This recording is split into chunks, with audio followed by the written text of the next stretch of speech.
الله والصلاة والسلام على رسول الله. واد ما سنت جنرال محمد الشيخ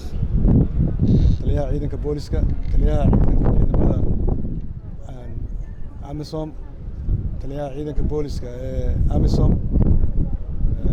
تليها نيسا جنرال هذا يسلاكيش كله عيد ماذا سكودفكا انت بقى waxaan aad iyo aad ugu faraxsanahay maanta inaan kala soo qayb galo waxa la yiraahdaa bandhigan runtii aad ku bandhigaysaan iyadoo shaqooyin badan ay maanta ka socdaan magaalada sanad marka arkayno doorashadii ugu dambeysay ay iyaduna socota aqalka sare Soomaaliland oo iyaguna maanta labadii kursi ugu dambeeyay la qaban doono haddii alla idmo sidoo kale waxa socota inuu maxaa la yiraahdaa diyaar garowgii dhammaan magaalada kala xidhnaan inuu kala xidhkeedii iyo sugidda amniga oo iyaduna socota iyo inagoo maanta halkan joogno ku diyaar garoobayna maxaa la yiraahdaa sidii berrito ilaahaydankii ay noogu dhici lahayd doorasho nabad ku dhacda waxaanan shacbiga aanu u ballan qaadaynaa in ilaahaydankii ay iman doonto inay doorashadaasi si nabad ay ku dhacdo biidnillaahi tacaala annagoo la kaashanayna ciidamadeenna ilaahay subxaanahu wa tacaala marka hore kabacdina ciidamadeenna iyo shacbiga labadaba oo aan doonayno iyaguna inay qaybtooda ka qaataan sidii loo heli lahaa doorasho si wanaagsan inoogu dhacdo haddii alla idmo waxyaalahan shacbiga ka doonayna waxaa ka mid ah inay ilaaliyaan oo ay iyaguna la tacaamulaan oo si fiican ula tacaamulaan gaar ahaan ciidamada waan ognahay in ay dhib badan idinka imanayso kala xidhnaanta ay magaaladu kala xidhan tahay horeba waad noogu dulqaadateen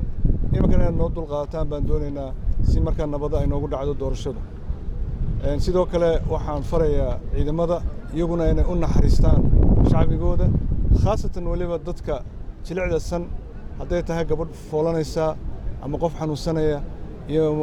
iyo wixii la halmaala inay iyaguna u naxariistaan oo iyaguna ilaaliyaan inay mar walbaba ay sidii horeba ugu gargaari jireen iminkana ay si gaara maalintaa maadaama magaaladu ay kala xidhan tahay inay si gaara ugu gargaaraan haddii alla idmo laakiin waxa muhiima amniga waa inaan ka wada shaqaynaa dhammaanteen amnigu waa innakaa ku nool isagoo inaguma noola inaynu ka wada shaqayno ayaa muhiima oo aynu ku kalsoonaano ciidamadeenna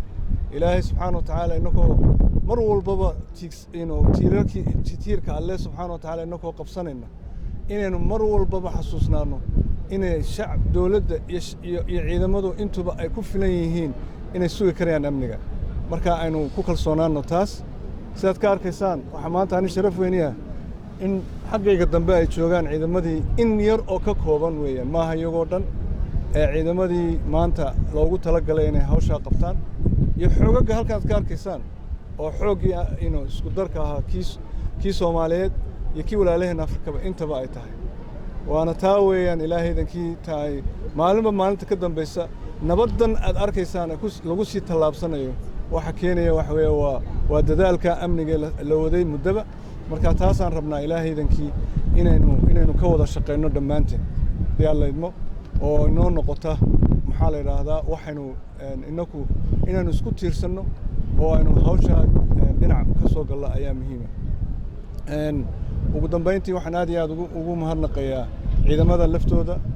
ciidamada maalin walbaba ka dhimanaya ka dhaawacmaya kuwaasan ayaa runtii inay tahay dhammaanteen aan u mahadnaqno iyagoo mararka qaarkood laga yaabo inay kaba habsaanto mushaharkii ka habsaamo laakiin haddana taagan oo waxa weeye taasaa caddaynaysa waddaninimadooda innakuna inaynu dhinac la istaagno oo dhinac iyagana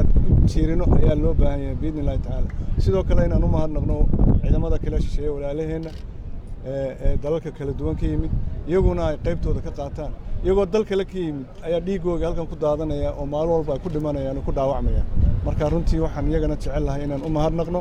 oo aan idhaahno maxaa la yidhaha waa idin ogsoonnahay taariikhdaana idin qori doonta haddii alla idmo wixii hadda ka dambeeyana waxaan rabnaa in la bilaabo sidii tartiib loogala wareegi lahaa amniga oo markaa ay noqoto inay Soomaali isku tashato oo ay markaa noqoto wixii laga filayay oo ahayd ee dawladahan ay noogu yimaadeen oo ahayd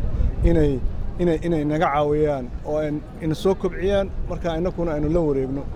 taasal rabaa inay ka shaqeyso haddii aan leedno dawladda dambe cusub biidnillaahi tacaala marka anigoon ku raajinayn hadalka waxaan doonayaa inaan hal kelimo ku idhaahdo ilaahay idankii waxa doorashadu si nabad leh noogu dhici doontaa madaxweynaha cusub baana inoo iman doona biidnillaahi tacaala oo ama noqoto madaxweynihii hore ama madaxweynayaasha kale tartamaya marka madaxweynaha cusub ama dib loo soo doortay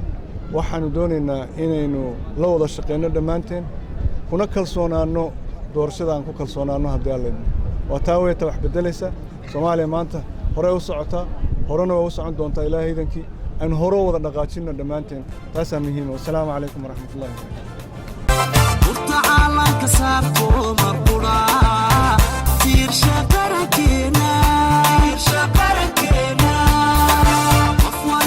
وحيد